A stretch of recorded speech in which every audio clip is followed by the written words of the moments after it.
Pessoal, bem-vindo a mais um Conversando com Especialistas. Hoje eu estou aqui com o professor Stavros Xantopoulos. É isso, professor? Xantopoulos. Xantopoulos, desculpa, professor. Não tem problema, não, fica tranquilo. Que tem um super currículo, vice-presidente, diretor da BED. Agora você vai contar um pouco a tua história aí. O Stavros me ajudou a juntar uma super equipe aqui, o Carlos Ribeiro, o Hélio Dias, temos também um reitor, um ex-reitor de uma universidade portuguesa aqui. A gente vai conversar sobre os desafios de como é que as escolas de educação, as universidades se adaptam a esse momento de quarentena, ao Covid e tudo mais. E vamos começar, porque tem enquanto a gente estava aqui no aquecimento, já perdeu uma grande entrevista aqui. Stavros, começa com você. Como é que é essa história? Como é que você falou que você viu umas reuniões bem legais ontem? Você viu gente, tem órgãos da educação brasileira, do governo brasileiro, que você está dando nota 10, tem gente que você está preocupado, não está se ativando tanto. Como é que é essa história? Que dicas que você pode dar para esse momento aí? Bom, André, boa tarde a todos, boa noite para o Paulo. O que ocorre é o seguinte, ontem eu estava até ansioso e bastante, vamos dizer assim, animado em entrar num webinar que a ONG Todos pela Educação promoveu, junto com o Conselho Nacional de Educação, a presidente do CONSED, que é o conselho de todos os secretários de educação estaduais, né? E o presidente dos secretários de educação municipais, né?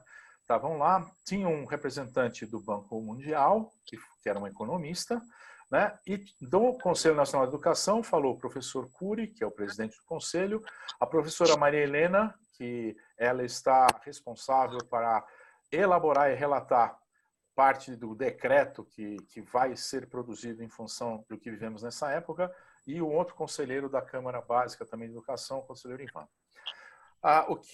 Em resumo, eu vou ser muito sincero, pouquíssimas pessoas sabem o que nós deveríamos estar fazendo nesse momento.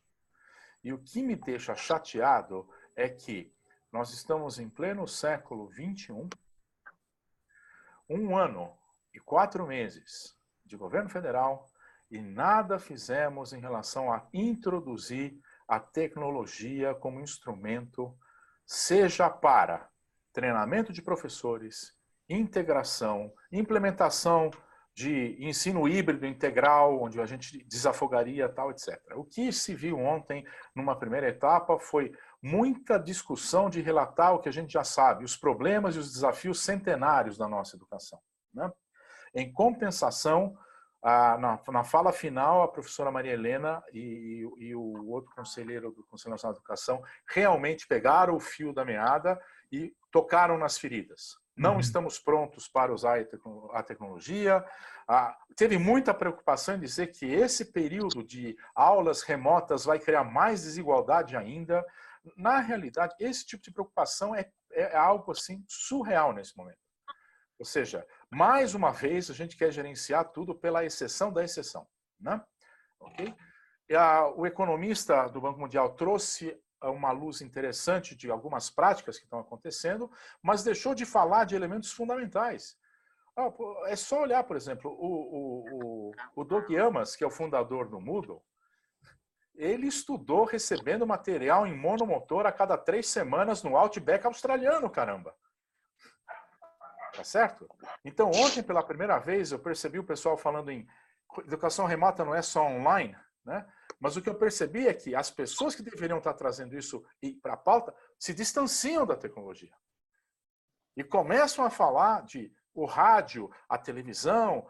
Não sou contra, muito pelo contrário. A desigualdade só vai se resolver se a gente ampliar as soluções de acordo com o escopo de demanda de cada região. O estado do Amazonas faz isso direitinho, usa satélite, TV ao vivo, tal, etc. Ok? Não vou discutir qualidade, mas usa direitinho, tá certo? Se a gente pegar Sobral tem um projeto de educação de 24 anos, não, 29 anos quase 30 anos. Colhe-se o resultado.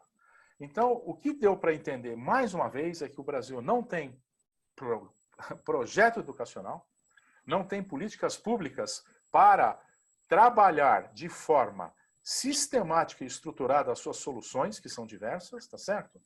E nesse momento, o que aconteceu tá todo mundo descobrindo que existe o Zoom. Né? O que eu recebo de telefone, não, o Zoom, descobrimos o Zoom. Você conhece o Zoom? Tá certo? Então, olha, nós estamos começando a ter a oportunidade de integrar digitalmente as pessoas, né? E se esquece que, aliás, alguns estados dos Estados Unidos já proibiram o uso do Zoom por causa de que há possibilidade de invasão e tem gente fazendo a transmissão de vídeos de pornografia para as crianças, tal, etc. Então, para vocês terem uma ideia, ninguém está preparado teoricamente para tudo que a gente está vivendo, né? Mas nós poderíamos estar um pouco melhor, porque somos um país continental, poderíamos ter pensado essas soluções antes. Espero que a gente aproveite isso para fazer isso, né? Uma coisa interessante o pessoal fala, isso que eu achei, assim, algo que realmente me bateu. Eu não vi propostas de encaminhamento de propostas, nem que fosse diretrizes para a política pública, né? Eu vi, por exemplo, a fala final da presidente do Todos pela Educação disse que a tecnologia é algo que vai ser um quebra-galho, mas depois nós precisamos nos preocupar na volta, como vai ser essa liturgia da volta. Caramba, e o espaço entre a liturgia do que está acontecendo, né, e a pandemia, como é que fica? Então, isso ficou mais ou menos assim, puxou-se o pino e rolou-se a granada para frente. E a preocupação que eu tenho estrutural, é a última frase que eu vou colocar aí, eu não tenho mais nada para falar disso, e isso me dói muito. A gente estão se organizando em torno da educação nacional a Comissão Mista do Congresso, a ONG Todos pela Educação, os presidentes dos conselhos estaduais e municipais, tá certo? E, eventualmente, conselhos estaduais e municipais que vão participar desse processo, né? Os conselhos que eu falei estaduais e municipais são os conselhos secretários, tá? E os conselhos municipais e estaduais de educação. E não se fala em como o MEC vai integrar tudo isso. Ou seja, o Ministério da Educação está fora dessas condições de contorno. Quem eventualmente vai ditar todo esse processo é o Conselho Nacional de Educação e as instituições que estão aí. Para mim, isso demonstra que a gente está, inclusive, numa estrutura que tem muito aspecto político atrapalhando o que deveria ser a solução desse momento para a nação. É isso. Legal. Na verdade, eu quero que você fale mais, mas eu quero rodar um pouquinho e depois voltar para você com que sugestões que você dá para essa época pedagogicamente. Pessoal, eu fechei o microfone de algumas pessoas só porque estava vendo ruído, mas eu quero que todo mundo fale, tá? Na hora que vocês pedirem para falar, o Hélio diz já ter levantado a mão. Então, Hélio, você quer falar agora, por favor, e comentar? Sim, eu gostaria de também falar um pouquinho da experiência que eu tive, em particular na USP, né? Que foi eu ter participado do primeiro curso de graduação semipresencial, que foi o curso de licenciatura em ciências.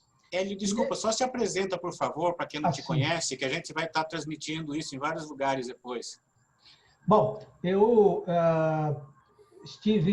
sou físico de formação, com toda a carreira até a livre docência na USP, né?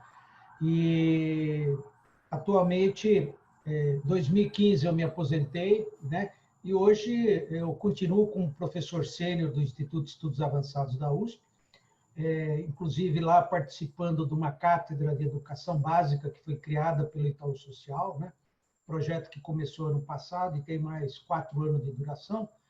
E também faço parte de um instituto, né, que é o IVEPESP, que inclusive o Rivera faz parte, o Stravos também, que chama Instituto para a Valorização da Educação e da Pesquisa do Estado de São Paulo. Esse grupo, nós somos hoje uns 400 pesquisadores do Brasil e do exterior, com esse foco em educação, ciência, tecnologia e inovação. Nós já completamos 11 anos de aniversário esse ano, né? Bom, e agora, então, no que diz respeito a essa questão, que seria a questão de AD, esse momento que nós estamos vivendo, o que nós vamos fazer, eu concordo com o Stravos que acho que nenhum de nós, a USP, que deveria ser, na verdade, a instituição que eu fiquei 40 anos lá, né? Os últimos 10 anos atuando nessa iniciativa de criar esse curso semipresencial, né? e que foi feito numa parceria com a Univesp, que é hoje, dentro do Estado de São Paulo, a única entidade que está, na verdade, desenvolvendo o ensino à distância, né? Só que também, como tudo no Brasil, a ingerência política é muito grande, e a Univesp hoje também quer dizer, tem vários problemas, principalmente porque ele cresceu demais sem ter uma infraestrutura adequada. Mas, de qualquer forma, eles têm lá uma série de cursos que estão sendo desenvolvidos. Agora, em particular na USP, né, esse curso semipresencial foi criado e funcionando em 2010. 2016, esse curso saiu do vestibular, por questão de que a universidade, todos vocês que atuam em AD sabem, a figura do tutor, do educador, a pessoa que vai fazer os vídeos, a pessoa que vai fazer o design, tudo isso a universidade não tinha. Ela tem o seguinte, ela tem professores, funcionários, normalmente esses funcionários estão enquadrados dentro de algum projeto de pesquisa de algum desses professores, e esse perfil de gente a gente nunca teve, né? Então, quando a gente perdeu o apoio da Univesp, que financiou esse projeto durante 4 anos, o pessoal viu que não tinha como continuar, tanto é que o curso saiu do vestibular em 2016 e o curso está agonizando. Então, o que a gente está vendo? Que o Strauss falou, nenhuma instituição está preparada porque ninguém levou a sério, na USP em particular, a Faculdade de Educação, que em geral é a que comanda tudo, do que deve fazer, eles têm um horror para a EAD, né? Eles acham que o ensino tem que ser presencial e que não admite nenhuma outra possibilidade que não seja essa. Então, eu tenho muito receio, né, que, como o Strauss falou, que a gente não vai conseguir, porque a experiência é praticamente zero, né? Unicamp, Unesp, USP, a mesma coisa, que são as 3 grandes universidades que aqui do estado de São Paulo, nenhuma está preparada para fazer isso. Então, está todo mundo improvisando, pegando um PowerPoint que tem, fazendo uma gravação, mas estão todos de cabeça, um batendo a cabeça no outro. Então, eu fico muito triste, porque eu acredito muito nessa ferramenta, né? Nessa tecnologia, mas eu temo que a gente não vai conseguir, talvez agora, pela pressão, as pessoas vão começar a ver o papel que tem. O que o Strauss falou. Eu acho que a gente nunca mais vai voltar ao que era depois dessa pandemia. Para mim, essa coisa é definitiva. Professor Hélio, é legal. Esse é o problema. Depois eu vou querer voltar com todos vocês, por mais que seja difícil, qual é a solução. Eu tenho visto muita gente falar, assim, isso não é educação à distância, isso é educação emergencial. A educação à distância é outra coisa, planejada, com qualidade. Eu queria ouvir um pouquinho, antes de voltar uma rodada para todo mundo, e voltando para o Gustavo, e todo mundo que quiser falar também. Carlos, o que você tem a comentar sobre essa situação aí? Perfeito. Quer dizer, a versão das escolas para as tecnologias não é nova, né? Nós tivemos alguns movimentos já que, de certa forma, comprovam isso. Eu lembro quando estudante, eu sou engenheiro de formação, hoje eu dirijo um colégio e uma faculdade aqui no ABC Paulista, né? Quando eu era estudante, nós usávamos a régua de cálculo. Quando surgiu a calculadora, nós levamos um tempo para que a escola autorizasse a gente a usar a calculadora. Quando veio o computador, a mesma coisa. Quer dizer, o computador começou com os estudantes, né? Ele só foi autorizado a ingressar nas escolas depois que o professor teve praticamente a possibilidade de aprender. Depois veio o celular, quer dizer, o celular a mesma coisa, quer dizer, chegou-se a ter aqui em São Paulo uma legislação que proibia o uso de celular dentro da sala de aula. E agora vem essa educação mediada por recursos tecnológicos. Então, eu entendo que essa questão do ingresso de tecnologias novas na instituição de ensino é uma coisa antiga, né? Não é uma particularidade atual da escola. As escolas vêm, ao longo do tempo, tendo essa dificuldade, porque eu acho que talvez um dos problemas centrais é a confusão do conceito de tecnologia com os artefatos tecnológicos. Acho que há uma discussão aí não bem resolvida. Isso é uma questão histórica e que precisa ser resolvida para que a gente possa ter paz nessa relação entre escola, ensino e tecnologia, né? Isso ainda é uma luta longa de todos nós para que a escola possa entender que esses recursos que estão surgindo, na verdade, são recursos que facilitam a vida da gente. Agora, muitas vezes também eu entendo que a entrada desse aparato tecnológico, ele vem de uma forma aí, muitas vezes, sem o envolvimento do professor. Então, eu tenho ouvido muita discussão aí com relação ao que fazer, o que não fazer e tal, mas tenho visto poucos professores se manifestando. Quando eu digo professor, aquele professor de sala de aula mesmo, aquele professor que está, de certa forma, na linha de frente. Então, ele acaba recebendo, né, receitas que muitas vezes não são adequadas para aquela aula, para aquela disciplina, para aquela área que ele aplica. Então, eu acho que também há necessidade de envolver mais o professor e, sobretudo, ouvir um pouquinho a angústia desse professor, porque ele está sendo bombardeado, né, de solicitações vindas das escolas, sendo que a escola nunca o preparou para esse momento, né? Então, se esse envolvimento do professor nas grandes discussões da educação eles fossem possíveis, certamente esse momento, no meu entendimento, pode ser que provavelmente seria um pouco menos tenso, né? É claro que nós estamos vivendo uma situação tensa e uma situação de transição. Toda a situação de transição, por natureza, é uma situação tensa.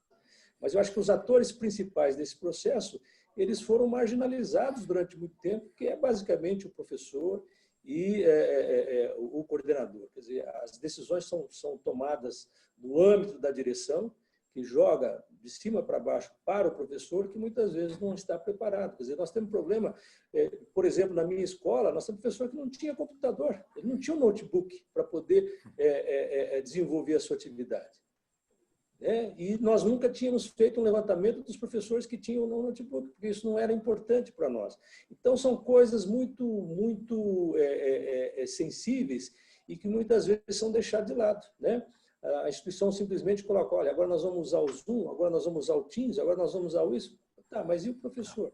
Imagine a angústia do professor. Quantos professores estão desesperados aí, com medo de não poder atender a demanda vinda das escolas?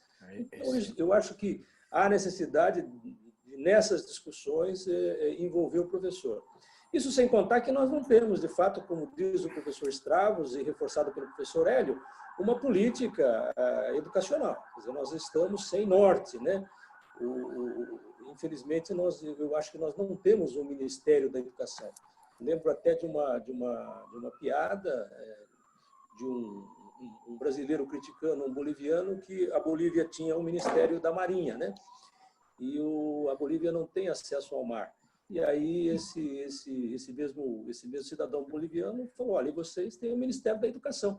Então, nós estamos mais ou menos nesse momento. Quer dizer, um ministro, infelizmente, que não inspira segurança a ninguém, uma falta de política séria com relação à utilização dos recursos de tecnologia para mediar o processo de ensino-aprendizagem, seja isso à distância, seja isso presencial. Eu acho que o presencial à distância é simplesmente uma contingência. Não acho ruim essa separação do que é presencial do que é à distância. Educação é educação, né? Se ela precisar vir com esse predicado, aí está mal, né? Está mal. Então, quer dizer, a minha fala inicial é que se nós não envolvermos os professores, se nós não dermos ouvidos aos professores, essa escalada nossa vai ter um pouco mais de dificuldade, não tem a menor dúvida. Ok. Eu quero ver se alguém mais quer comentar essa coisa. Antes, eu acho que estamos falando na linha correta. Recentemente, a Record me convidou para falar também no jornal Fala Brasil, acompanhando os estudantes. Tinham, numa família, 2 pessoas estavam em colégio, uma que estava numa universidade de topo de linha, e todos os 3 estavam falando das dificuldades. A gente precisava ouvir os professores, que você falou, dar recursos para os professores e ouvir os alunos também, porque muitas vezes, ouvindo os alunos, os 3 alunos, por mais que fosse uma amostra pequena, eles estavam me contando, os 3 estavam com uma coisa em comum. Eles estavam achando muito chato aulas que tinham 2 horas, 3 horas de duração do mesmo tema.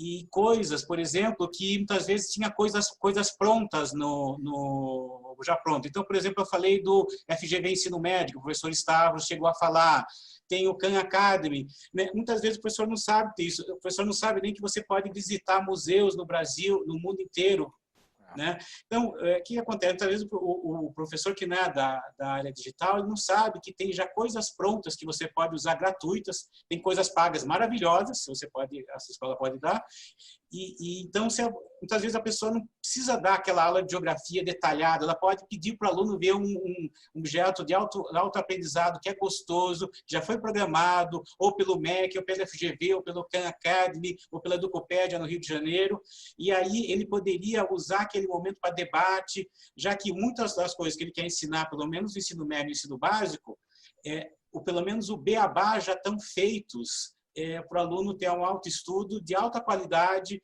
com filme, com trilha bem pensada por educadores que ele poderia utilizar, né? Professor Paulo, o senhor se apresenta, por favor? Muito obrigado. Primeiro, quero agradecer o convite ao Stavros para estar aqui neste debate.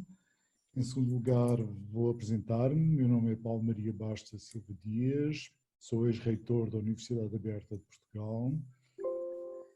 Durante 8 anos conduzi os destinos desta universidade. O meu mandato acabou agora em dezembro passado. E nós temos uma experiência longa de desenvolvimento de ensino à distância no mundo. Não é no país, é no mundo. A Universidade Aberta está em 31 países no mundo, trabalha com alunos que estão em todo o mundo, não só no mundo de expressão em língua portuguesa, mas no mundo que envolve todas as outras línguas e todos os outros espaços de expressão. Isto é significativo para aquilo que é uma política de educação à distância e o pensamento sobre a educação à distância. Em primeiro lugar, a educação à distância é um sinal de liberdade para a construção da inovação. Em segundo lugar, a inovação é absolutamente necessária para construirmos a sociedade do futuro. Em terceiro lugar, esta é a condição da mudança para uma sociedade do conhecimento. Isso, por último, deixem-me referir. A sociedade do conhecimento é uma sociedade do acolhimento. Não é só uma mera participação numa sala de aula, é o acolhimento numa comunidade de conhecimento. Isto é fundamental. Enquanto isto não for equacionado, enquanto isto não for debatido, nós vamos ter imensa dificuldade em entender o que é a educação à distância. A educação à distância não é uma alternativa ao regime presencial. Pelo contrário, é qualquer coisa que deve ser construído em conjunto com o regime presencial. Em Portugal, nós acabamos, em setembro passado, de aprovar o regulamento jurídico da educação à distância para garantir que as universidades presenciais e a Universidade Aberta, que é a única universidade portuguesa que trabalha exclusivamente à distância, uma universidade pública, vão desenvolver em conjunto projetos de formação. Isto significa o reconhecimento da importância da educação à distância na sociedade digital.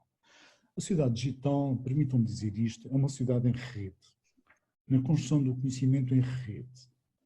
Para isso não faz sentido que trabalhemos só, exclusivamente, no domínio da aula presencial.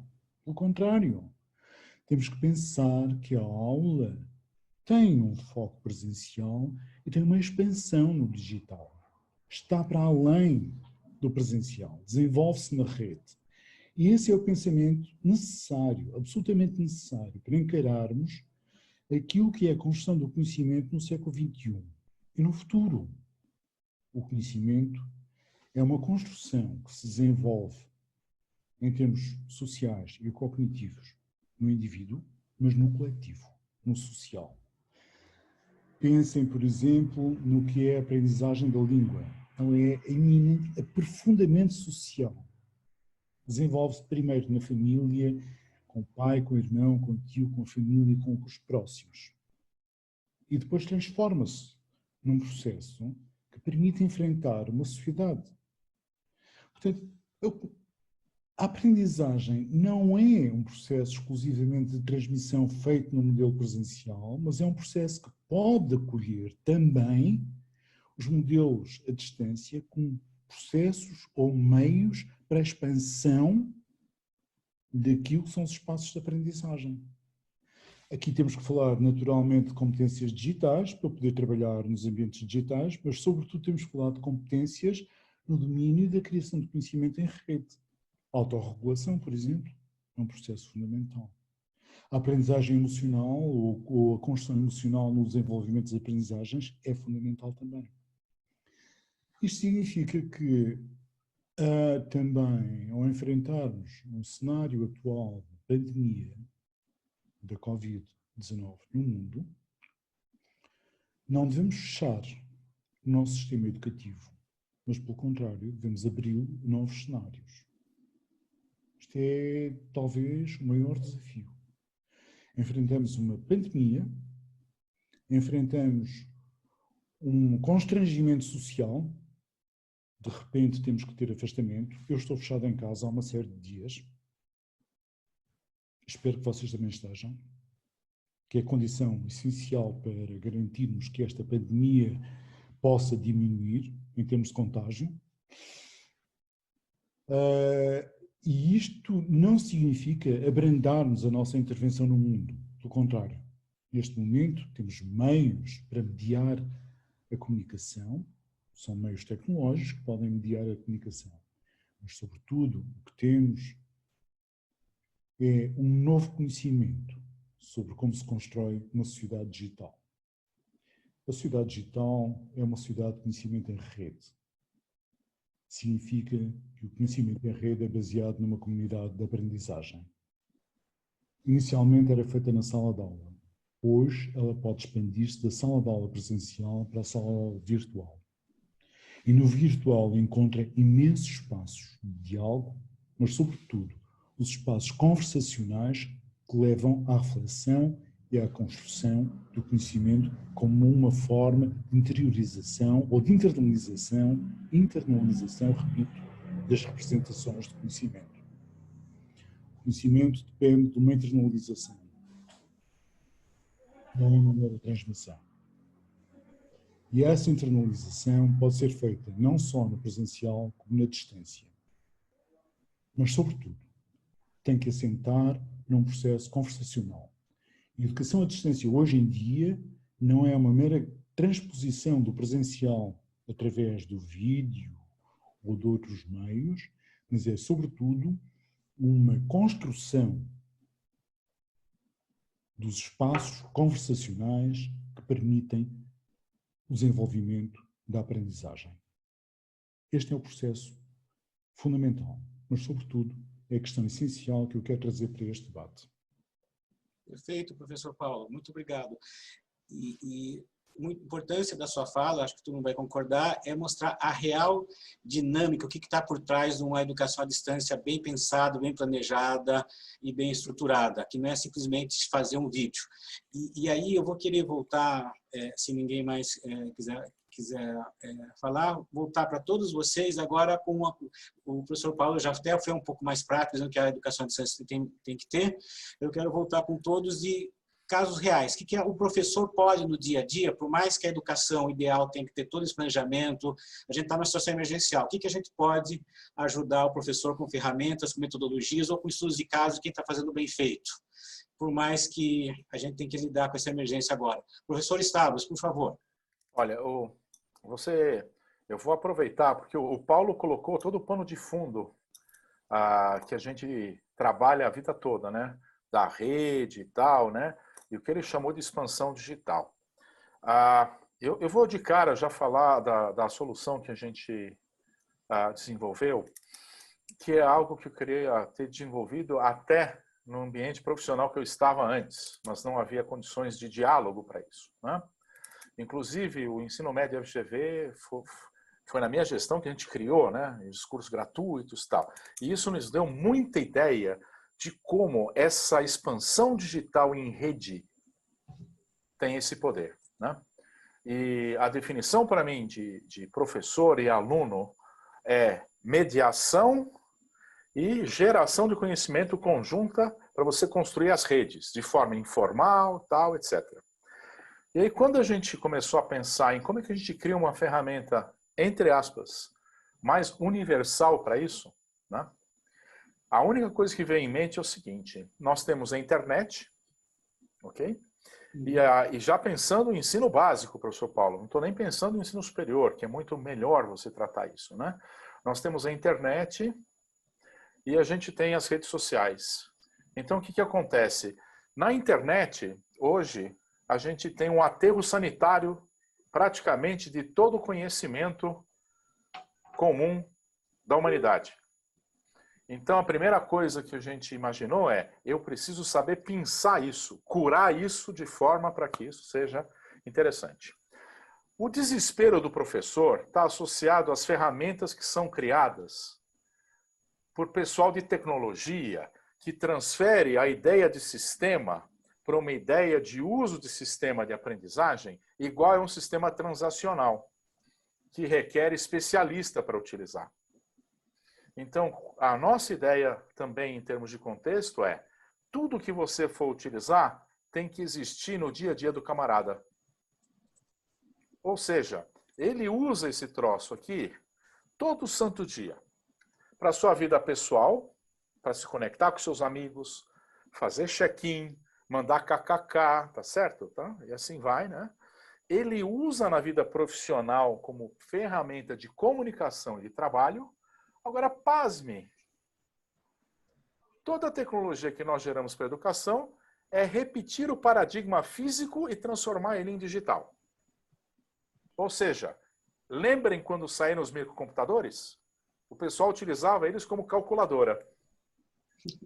É o que nós estamos fazendo, caramba. Pega o Google Classroom, sem demérito algum ao Google. O que ele faz? Ele pega o espaço físico e transforma numa sala virtual. O professor, o coordenador ou o professor que dá 10 aulas diferentes tem que entrar de forma unívoca em cada sala para acompanhar o que está acontecendo. Ou seja, eu não estou utilizando dos instrumentos de compartilhamento, de disseminação, de comunicação e de interação que esse ambiente, internet e redes propicia para o processo de aprendizagem, gestão da aprendizagem, gestão do conteúdo. Então percebam como o paradigma da tecnologia também faz com que quem não é nativo digital sofra as consequências. Porque, na realidade, o melhor ator nesse negócio é o aluno. Ele deveria estar ajudando o professor agora. Porque o professor está perdido. Você fala para ele: ó, não vai ter problema não, viu? Você vai usar o WhatsApp, você vai entrar com o Google Classroom, tá certo? E se precisar, usar SMS também. E olha, no estado de Goiás, é interessante. Eles estão usando WhatsApp e tal, etc. E cartazes escritos que eles penduram nas farmácias e nos supermercados para o pai tirar foto para levar para casa para o filho saber a tarefa. Nossa. Então, quando nós desenhamos o Kitutor, nós, já te dou a palavra, Paulo, nós imaginamos o seguinte: não pode ser diferente do que o cara está acostumado. Então, se você me permitir agora eu fazer um share de tela, vocês vão ver o que eu estou dizendo que deveria ser uma interação. Ok? E mesmo tendo mostrado isso antes da crise para um monte de gente, todo mundo ama, mas ninguém queria ser pioneiro de paradigma. Tá certo? E também falar para vocês que esse conceito de expansão digital e rede, Paulo, era o principal ponto estratégico do plano de governo que eu criei para a educação, para o governo do Jair Bolsonaro, que efetivamente não foi utilizado ainda. Espero que seja utilizado em algum momento. Ok? Posso fazer share? Estou liberado? Estou liberado. Então, pessoal, esse é o Kitutor. Vocês estão estranhando alguma coisa aqui? Parece um Facebook. Parece um Facebook. Então, percebam, essa timeline que vocês estão vendo inicial aqui, que é a matemática do 9º ano, ela é uma timeline que todos os alunos e professores do 9º ano vão enxergar. E olha que interessante, Para eu colocar um material, imagina que eu assisto um vídeo super bem elaborado que o professor Hélio fez do que é o impacto da exponencialidade num processo. Ok? Pô, isso daí eu quero colocar no meu material. Tá lá, o professor Hélio deixou lá no site do IVEPESP, livre. Eu não posso, porque o meu sistema escolar me prende. Mas se eu quiser fazer isso aqui no Kitutor, eu venho aqui, eu quero adicionar alguma coisa, eu posso entrar, por exemplo, eu vou fazer isso rapidinho, só para vocês terem uma ideia. Eu vou entrar no YouTube. Tem algum vídeo bom seu aí no YouTube, Hélio? Põe um que acabei de colocar sobre o crescimento exponencial aí. Ó. Ai, olha lá, eu chutei e você já se antecipou. Coloca o doutor Hélio Dias aí. Tem que pôr o doutor, né? Doutor Hélio Dias, YouTube. DR Hélio Dias, tudo junto. Espera aí que tá lento o meu troço aqui. Que inclusive foi um colega nosso do CERN, né, que é um físico também, ele explicou de uma maneira assim fantástica esse problema da questão aí do Covid. Aí. Eu vi esse vídeo. Muito bom. Eu realmente... Muito bom. Extremamente didático. Ah, aqui. Esse. Então, percebam o seguinte, eu quero ver esse vídeo lá no Kitutor, para os meus alunos. Eu chego aqui, não vou nem deixar carregar aqui. Eu chego aqui em cima, dou Ctrl C, volto para o Kitutor e dou Ctrl V. Eu não sei se vocês perceberam, ele já trouxe tudo para dentro. Interessante isso. A descrição, tal, etc. Ah, mas espera aí, eu só posso fazer isso com o YouTube? Não, você pode fazer isso do vídeo do seu celular. O que você filmou enquanto você estava num determinado lugar. Você quer uma aula de biologia, você está em campo, vê um fenômeno. Ou seja, eu posso subir foto, documento e vídeo. Com restrição, obviamente. Restrições compatíveis com plataformas como do Google, por exemplo. Vídeo até 100 mega, PDF até 15 mega. O que o nosso amigo, meu querido amigo André estava falando, um vídeo de mais 100 mega não serve para nada quando você vai assistir. Porque 15 minutos é o cerne de uma questão. Uhum. Então, a nossa metodologia, ela é livre, mas o que a gente faz? Vídeos mais curtos e depois a gente tem a sala virtual, onde o camarada vai lá e discute efetivamente conceitos, dúvidas, etc. Ok? E aí cada um faz o que quiser. A hora que eu enviar, no momento que vocês viram, já está na timeline dos alunos. Se eu quiser que isso chegue para todos os alunos do 9º ano matemática, eu mando um recado aqui no sininho dele, ele vai saber que tem um vídeo novo no timeline. Pô, mas como é que fica o material oficial? O material oficial está aqui, ó, disciplinas. Aqui o professor cria o programa dele. Aula a aula, baseado no que for. Deu time out, espera aí, desculpa. Quem faz ao vivo tem isso. Obrigado da demonstração ao vivo. Não, mas eu não tenho problema com isso, não. Quando o Steve Jobs deixou já cair o lançamento mundial do Windows, isso daqui é fichinha. Então, percebam, eu tenho abas de dicas, dúvidas, questões mais frequentes, tá certo? E aqui a multimídia, onde, por exemplo, o professor coloca seu programa aula a aula, e debaixo dele ele pendura os materiais todos que ele quer. Agora, olha que interessante. Você falou, o Paulo Dias descreveu o que são os requisitos para um sistema educacional de hoje, né? Tudo que está aqui vai para uma base de conteúdo que pode ser da instituição fechada, e se a instituição tiver coragem, ela deixa que vá para a base geral do Kitutor.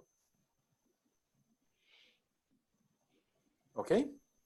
E aí cada um cuida como quiser. O Creative Commons que ele quiser, tá certo, papapá, e assim sucessivamente. Ou seja, as escolas conseguem compartilhar entre si de conhecimento. As escolas ou o mundo. E se ele deixar Se ele tiver um Creative Commons que permite você mexer no conteúdo e republicar, melhor ainda. Tá certo? Então, eu não estou fechado. Se eu quiser o meu conteúdo, está aqui. Eu quero abrir, eu vou para a base. Mas como é que eu uso essa base? Lembrem-se, nós estamos falando de educação básica. Então, tudo que acontece dentro do KiTutor fica no KiTutor. O aluno não sai desse ambiente. Então, Você já tem sugestões de trilhas que ele pode fazer, que outras escolas estão fazendo? Exatamente. Mas o importante, André, é que nós estamos falando de segurança. Eu, professor, coordenador, faço a curadoria.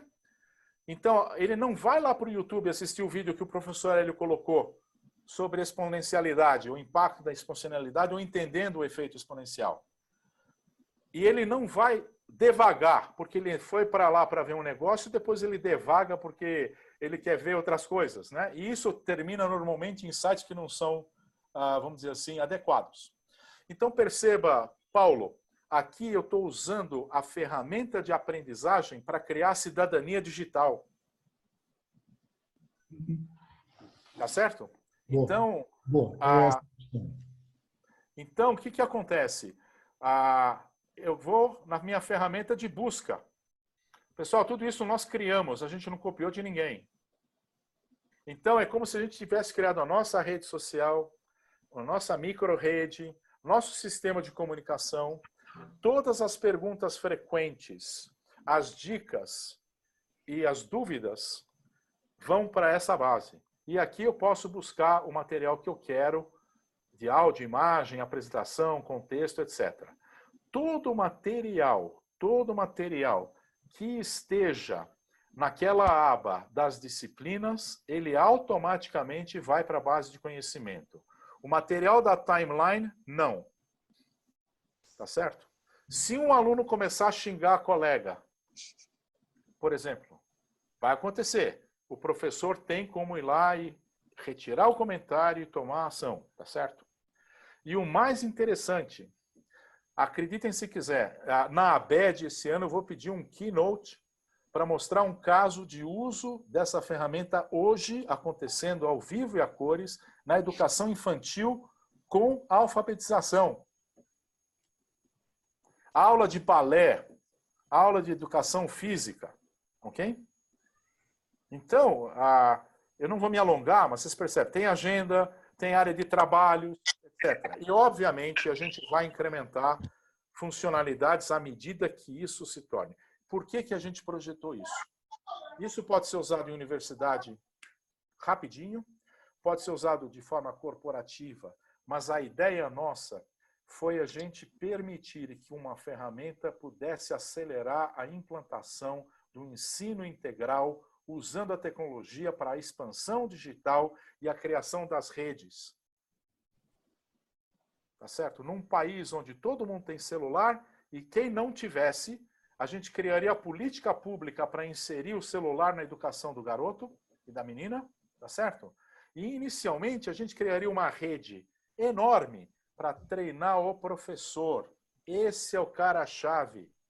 E olha que interessante, num país onde a gente tem Nordeste, Sul, Norte, Leste, Oeste, onde todo mundo fala mal de todo mundo não sabe o que acontece, vocês querem meio melhor de integrar a nação do que uma rede de conhecimento que permita que, inicialmente, professores ganhem experiências de boas práticas trocando isso e, regionalmente, depois, você poder fazer com que as crianças ou crianças e jovens possam, na sua área integral com a ferramenta, desenvolver projetos e se comunicarem entre cidades e estados. Projetos, que tipo de projetos? Como recuperar o entorno da praça da minha cidade? Pô, isso vai ter em várias cidades. Então imagina o grau de movimentação que você teria, de colaboração, de troca de experiências e de quebra da discriminação, tá certo? E da desigualdade. Ok? Isso não é sonhar. Eu, como engenheiro, eu provo para vocês que existem soluções locais que permitiriam que a gente fizesse isso de alguma forma mais acelerada em alguns lugares, menos acelerada em outros, mas com acesso a todo mundo. E não precisamos chegar nos exageros de que precisamos de rádio, tal, etc. Né? Eventualmente, não descarto essa possibilidade, mas aí nós estamos falando de populações que não vão atingir nem 500 mil pessoas, porque elas optam por viver do jeito que vivem hoje. Estou falando de indígenas, por exemplo, etc., que a maior parte deles hoje tem celular, tem 5G e assim sucessivamente. Então, percebam, nós estamos falando de política de comunicação, política de ensino e educação e tal. E ferramentas como essa, nós não somos donos da verdade, mas uma ferramenta como essa, ela quebra a barreira de quem é imigrante digital. Ok? Bom, vamos deixar o Paulo Dias falar a provocação dele, aí você responde como é que o Kitutor pode ajudar. Só rapidamente, Sem dúvida. Separa um pouquinho o compartilhamento. Já vou parar. Você volta? Claro, fica. Já paro, só um instantinho. Como dizem... Eu gostei muito do que você falou por causa do seguinte, essa experiência que eu tive com a Record foi exatamente, foi três alunos só, não é uma amostra muito grande, mas eu brinquei eu acho que eles vão preferir muito mais se você fizer uma coisa, eu falei que é sala de aula divertida, porque eles vão entender, mas basicamente de você pedir para o aluno ver uma coisa gostosa, depois você debater e pedir para ele fazer uma ação que ele seja um criador. Né? Isso que são coisas legais. Chega de eu falar. Hoje são vocês convidados. Professor Paulo, assuma o palco. Muito obrigado. Eu, Stavros, gostei muito da apresentação que fez do Kitutor. Queria só referir que nós, na Universidade Aberta, temos uma experiência longa de recursos educativos abertos, não só em conteúdos, como também em software. Portanto, uma das políticas que temos vindo a desenvolver é absolutamente horizontal, que é permitir o acesso a conteúdos. Isso levou-nos, por exemplo, a desenvolver um sistema do serviço documental para a disponibilização de e-books em regime de empréstimo. O e-book normalmente é comprado, não é? Mas nós conseguimos que o nosso aluno tenha um e-book em regime de empréstimo. O que é uma coisa única, é difícil encontrar isso. Ninguém deixa que o e-book seja acessado sob o regime de empréstimo. O que eu quero dizer com isto é que o que nós temos como grande cenário de desafio neste momento é o desenvolvimento de recursos educativos abertos para construir aquilo que o Stavros disse, e muito bem, que é uma cidadania digital livre. Nós precisamos de construir a liberdade na educação para construir também a inovação. Enquanto não tivermos essa percepção, enquanto não tivermos essa consciência, estamos a parar o tempo. O tempo é diferente hoje. Aquilo que estamos a fazer, nós vivemos um tempo de pandemia, sem dúvida, mas aquilo que estamos a fazer é preparar-nos para termos um outro futuro. E o novo futuro vai ser ainda mais desafiador. E ou temos consciência de que temos que encontrar ferramentas absolutamente inovadoras e modelos não só tecnológicos, como pedagógicos para enfrentar o futuro, ou então não adianta. Tudo o que estamos a viver agora e tudo o que estamos a fazer agora é muito importante, e eu agradeço imenso ao Stavros a demonstração do Kitutor, porque é um caminho ou mais um passo para atingirmos esse momento. Mas aquilo que temos que fazer, sobretudo, é termos a consciência que a construção do conhecimento, hoje em dia, faz-se numa economia da globalização, que não tem nada a ver com a economia física, territorial ou a economia empresarial. Tem a ver com uma economia do conhecimento. Esta economia do conhecimento significa que nós estamos numa sociedade em rede aberta, em que o conhecimento é construído de uma forma diluída. A fronteira de ontem não faz sentido hoje. Aliás, custa-me imenso perceber as questões do passado são levantadas novamente hoje sobre o território e a fronteira e as nacionalidades. A nossa nacionalidade, perdoem-me, mas a nossa nacionalidade é construída no mundo. já não é no território físico específico da cidade onde eu nasci. Eu tracei o mundo várias vezes. Tive esse privilégio. Dei a volta ao mundo várias vezes. Eu já não sou um cidadão numa cidade onde nasci, que foi no Porto. Eu sou um cidadão do mundo. Pela vivência, pela experiência. E o conhecimento é, sobretudo, uma construção de experiência. Enquanto não tivermos essa consciência, teremos imensa dificuldade em enfrentar o futuro e imensa dificuldade em transportar a nossa sociedade para o desenvolvimento que é necessário nesta construção do futuro. O Brasil tem um enorme desafio, um desafio político, mas sobretudo um desafio organizacional, particularmente no domínio do pensamento na educação, porque é fundamental para uma sociedade o desenvolvimento de uma educação sólida, consistente, mas sobretudo orientada para a inovação, que permita que a sociedade seja capaz de caminhar para o futuro. Eu acho que este é o grande desafio e o nosso maior desafio. Não é só o vosso, é o meu também, é o desafio de Portugal, é o desafio da Europa, é o desafio do mundo neste momento. E temos uma educação sustentada para a construção do futuro, na inovação, na ciência, na tecnologia, mas sobretudo no pensamento. Portanto, Stavros, agradeço imenso porque aquela frase-chave que dizes é muito, muito importante. A cidadania digital é claramente a condição para o desenvolvimento. Obrigado. Professor Paulo, bom, Stavros, assuma, pode continuar. Paulo, muito obrigado pelas suas palavras. Esse conceito de cidadania digital, eu discuti em 2008 com a minha equipe e a gente baseou todo o nosso modelo pedagógico em pegar o nativo digital e transformá-lo num cidadão digital e não num cidadão KKK, tá certo? KKK eu digo porque é o cara que tira foto e faz check-in, ok? Sim, claro. E o imigrante digital fica como? Eu tenho que trazer esse camarada para dentro.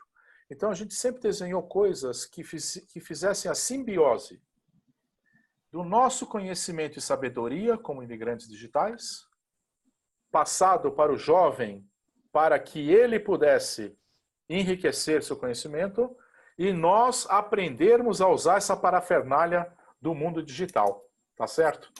Então esse foi o conceito que a gente trabalhou lá, né? E fizemos até um paper, e foi interessante. Eu fui num seminário a convite da comunidade, da Comissão Europeia, que estava discutindo as profissões do futuro na área de TI. E todos estavam discutindo o futuro de TI olhando para o retrovisor. E quando eu mencionei a cidadania digital, eles pararam o programa do seminário e reestruturaram a discussão. Passou um tempinho, aquela turma que fica em Sevilha, da Comissão Europeia, lançou um manual de cidadania digital para a comunidade europeia. Tá certo? Então, esse conceito é um conceito que é fundamental, né? E se vocês quiserem, eu só queria mostrar para vocês duas coisas. O vídeo do dono de uma escola que a gente implantou agora tem um amigo meu grego sul-africano que está na Inglaterra, que chama da pandemia bizarra que vivemos, tá certo? Então, ele implantou isso nessa pandemia bizarra, e eu queria mostrar para vocês também a nossa sala virtual, que eu acho que se vocês... Por favor, Stavros, eu acho que é tão importante quando falar o que é o ideal quando a gente tem tempo e tem uma equipe pedagógica completa, o que eu posso fazer, a ferramenta não muda o mundo, o professor que a usa. Mas é isso aí, estudo de caso é super importante, porque senão o professor ouve a gente, ele fica na mesma. Mas tá bom, como é que eu, que sou só um, me resolvo? Ou eu, diretor de escola, só um? Então, eu vou te falar, só para vocês terem uma ideia. E a sala virtual, vocês podem ver que é igual ao nosso Zoom aqui. Uhum. Eu tô com o Antônio lá como professor, eu entrei como aluno, poderia ter feito diferente. Você pode pedir a palavra, você pode mexer na apresentação, você pode desenhar, pode colocar um vídeo, pode fazer o que quiser. Então, perceba, nós não estamos limitando o universo do professor, muito pelo contrário, né? E aqui, eu vou responder a sua pergunta. Deixa eu só queria rodar. Eu não sei se vai sair som. Então, essa é a versão em celular. Porque nada faz sentido se você não tiver a versão do celular. Porque a molecada tem celular, não tem computador em casa. Muito legal. Funciona e parece em qualquer uma celular. rede social, né? Totalmente. Os professores falam assim, como é que a gente concorre com a rede social? Fazendo algo parecido, né? É. Então, essa professora é da alfabetização. É isso aí. E você me mostrou, né, quando a gente conversou ontem, uns depoimentos muito legais de alunos, professores. Eu ia falar sobre isso rapidamente, né? Por exemplo, o que está acontecendo para nós? A surpresa para nós do Key Tutor. É surpresa mesmo. Por exemplo, as professoras dizendo o seguinte: os meus alunos do infantil se sentem importantes porque estão fazendo parte da rede dos amigos deles. Estão trocando mensagens. Tá certo? Então, perceba como eu estou construindo essa cidadania. Com orientação pedagógica. Tá certo? E se sentem importantes. Se eu falar isso para uma pedagoga, ela me coloca na parede para eu ser fuzilado pelo pelotão de fuzilamento. Agora eu pergunto para você, pelo menos as que eu conheço, eu não estou falando das que estão aqui ouvindo, né? A Suzane, nossa amiga Suzane, a Kelly estava aí, etc. Tá certo? A Kelly é totalmente a favor disso. A Suzane, nossa, é super hiper. Então, perceba. E aí, o que acontece? Aí os pais começam a perceber a importância. E percebem que as crianças, mesmo nesse período de pandemia, eles não têm que ficar 5 horas. Por que os pais querem o Zoom? Porque eles falam, das 7 ao meio-dia, o cara vai ficar lá no Zoom ao vivo o tempo todo. Isso estoura a mente de qualquer um. Não? A Suzane Garrido está falando que não é pedagoga. Eu queria... Posso falar, André? Pode. Deixa eu botar aqui a imagem. E pessoal, tudo bom? Tudo bom? Que honra te ter, especialista em neurociências, já foi reitora, sub-reitora, pesquisadora a nível mundial, enfim. Imagina, André, a gente continua os mesmos, nós somos o mesmo time, o mesmo tipo de pessoa e de pesquisadora. Eu acho que esse grupo que está aqui, todo mundo tá na mesma e todo mundo igual. Mas primeiro, Stavros, o Stavros Tudo até bom? Parece que a gente não trabalhou junto. Eu não sou pedagoga. Eu sei. Fui. Você é neurocientista. Na verdade, até meu doutorado é em computação. Mas eu só queria fazer, acho que assim, eu sou suspeita aí até para falar do trabalho do Stavros, porque como a gente trabalhou juntos agora recentemente, né, então aposto demais sempre nessa capacidade de inovação aí que ele traz, independentemente, né, das questões políticas que infelizmente a gente continua vivendo. Eu digo independentemente disso porque talvez nessa troca aí de processo, que esse cenário aí que já se configura um cenário que não vai voltar a ser como era antes, pode ser que o nosso governo tenha olhos, né, para alguma coisa de realmente muito diferente do que ele está fazendo até então, porque não estou vendo até agora apoio nenhum questões da educação com relação à pandemia, mas para as questões anteriores que a gente já tinha, né, até no nível superior mesmo, para as universidades, e que continuam congeladas com uma mesma, vamos dizer assim, uma mesma constância. Eu tenho só um comentário que eu acho que, se eu puder fazer, eu vou fazer, com relação... Então, com relação ao momento de aprendizagem, porque eu acho que tanto o Paulo quanto o Stavros falaram muito das questões de cognição, e daí acho que essas são as questões que me apetecem, né, e que eu poderia contribuir. eu também acho que estamos trabalhando com uma ideia de educação remota e não necessariamente educação à distância. E também não homeschooling. E também não qualquer coisa que a gente conheça. Eu vejo hoje como uma construção completamente nova de tudo. E, em função disso, o próprio ato cognitivo ele muda. A gente não tem mais nem a separação de tempo e de espaço. E, ao mesmo tempo, a gente tem a separação de tempo e de espaço. Então, eu vejo algo muito pior do que a gente já tinha em termos de flexibilização de tempo e de espaço, que era o conceito da EAD. A gente está além da EAD. Né? Acho que a gente entrou numa EAD quântica, a gente entrou numa educação quântica, porque estamos todos juntos e, ao mesmo tempo, estamos tendo o mesmo tipo de problema. Pais, professores, dirigentes, alunos. Nem vou considerar a equipe profissional que está por trás disso tudo, porque ela também, né, e nesse momento, está com todo um processo cognitivo novo. E eu vejo o quê? Assim, acho que o Paulo falou de aprendizagens do ponto de vista dos recursos abertos, educação aberta, educação flexível.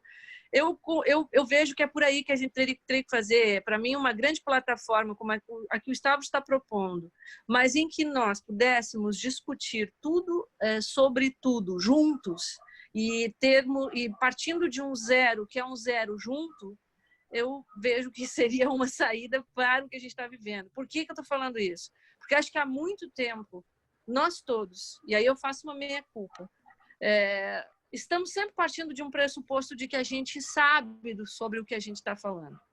E não acho mais que o que eu saiba até aqui vá funcionar para qualquer coisa daqui para frente.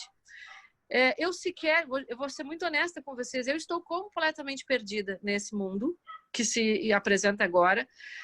Não estou nervosa com isso, nem estou tensa com isso, estou sentindo a possibilidade de uma aprendizagem de fato, onde eu vou criar uma rede sináptica que eu não tenho, porque essa rede ela é desconhecida até então, e tudo que é coisa que eu falar agora, eu tenho absoluta certeza que está errado.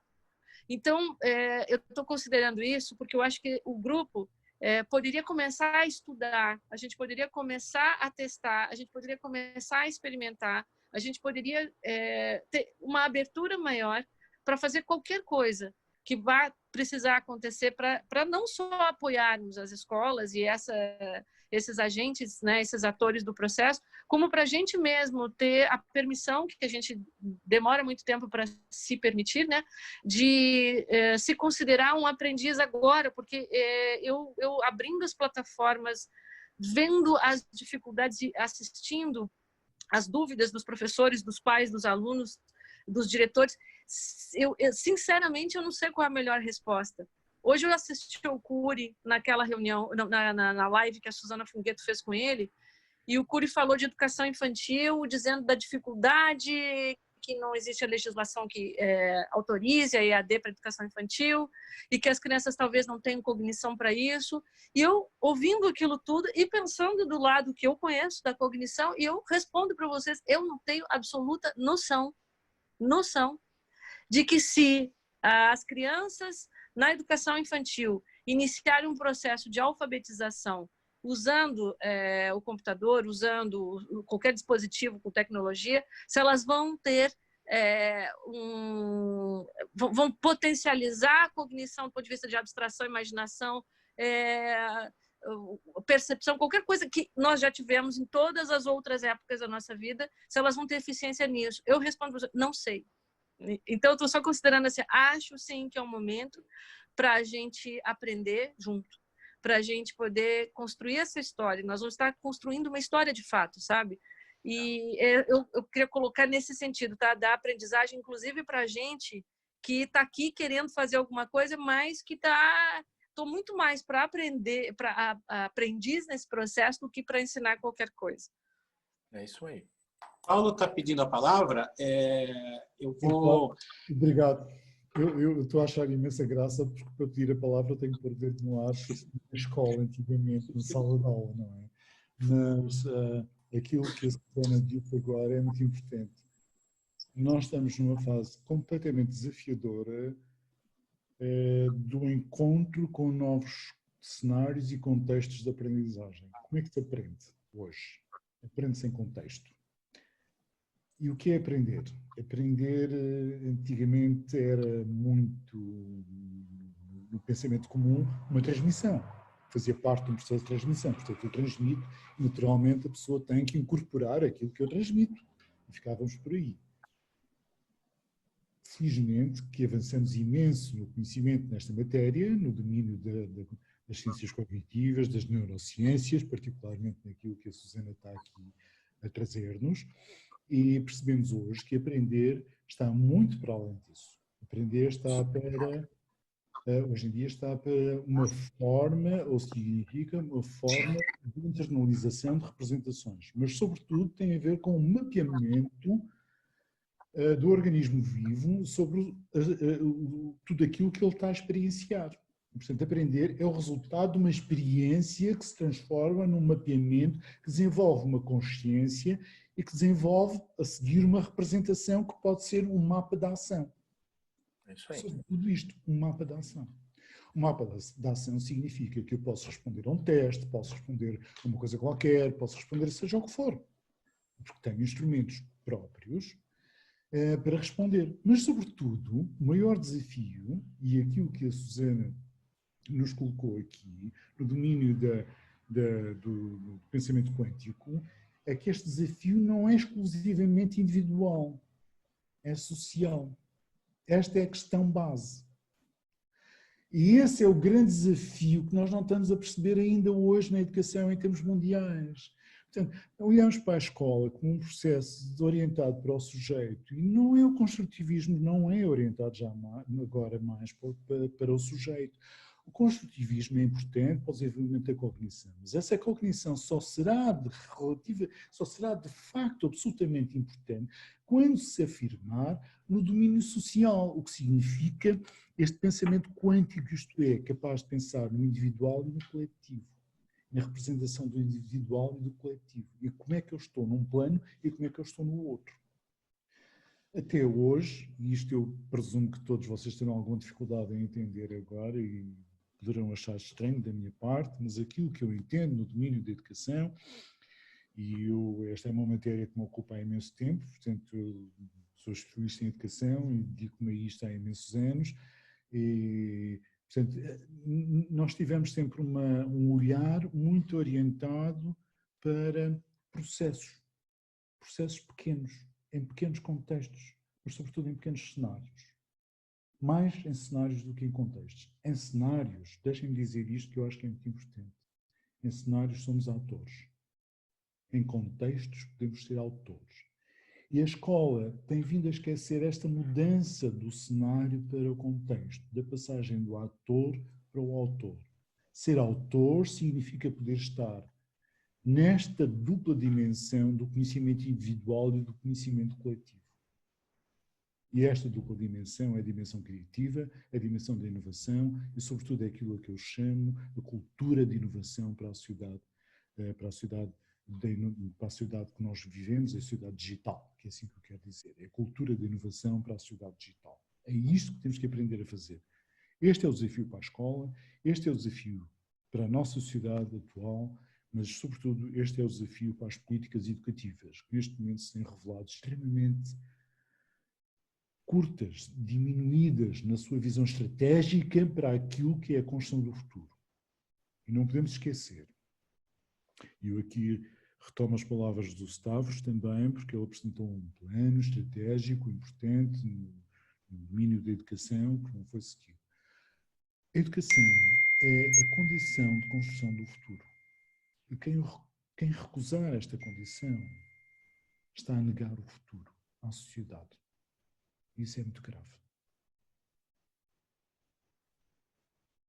Perfeito. Professor Paulo, obrigado. Eu queria convidar todos, agora a gente já está chegando, a gente já está bastante tempo conversando, a gente pode marcar uma outra. Professor Paulo, o senhor falou que tem, antes, eu quero abrir para todo mundo fazer um fechamento. O senhor falou que tem vários softwares, várias coisas que a sua instituição apresenta, depois a gente podia marcar uma conversa com você, só de você falar isso. Eu vou te mandar um convite para a gente fazer um mais específico com você. Com certeza. Bom, pessoal, eu pedi para a gente fazer breve, um encerramento, palavras finais sobre tudo isso que a gente falou, considerações, estão todos convidados, se a Kelly quiser falar também. A Kelly falou que quer. Então tá bom. Então, Kelly, pode entrar. A Melina também. A Melina é minha filha, para quem não conhece. Vamos lá, tudo bem? Estão me ouvindo bem?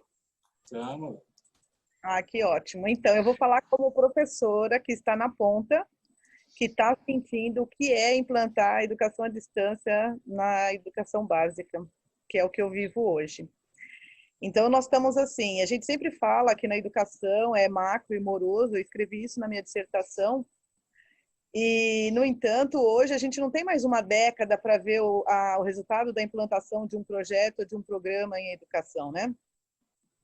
A gente também não pode ficar mais dependendo das políticas públicas para a gente resolver um problema de educação e fazer valer um ano letivo. Então, hoje, nós estamos vendo professores resistentes à tecnologia, mas sabendo do potencial dela. Nós estamos vendo o professor trabalhar mais do que se faz no presencial. Quando a gente fala que um aluno da educação à distância, ele ler mais, e os resultados, como o do ENAD já demonstram os bons resultados nos cursos, principalmente da área de pedagogia, eu pelo menos, tenho uma esperança de ver melhores resultados, porque eu estou usando a plataforma mais rápida, de fácil acesso que eu tive, foi a do Google, né, Classroom, e eu venho utilizando. Para mim está sendo muito bom, e eu estou vendo meus alunos participando aos poucos e se apropriando, né? Então, não adianta jogar uma enxurrada de atividades, mas foi a plataforma que estava à mão e a habilidade que eu tinha. E eu descobri que eu tinha que falar com outros professores e ensinar outros professores. Mas como que eu vou falar com o meu aluno? Como que eu vou dar o feedback para ele? Eu tenho que dar nota disso? Isso vai estar valendo? Então, nós temos diversos questionamentos, né?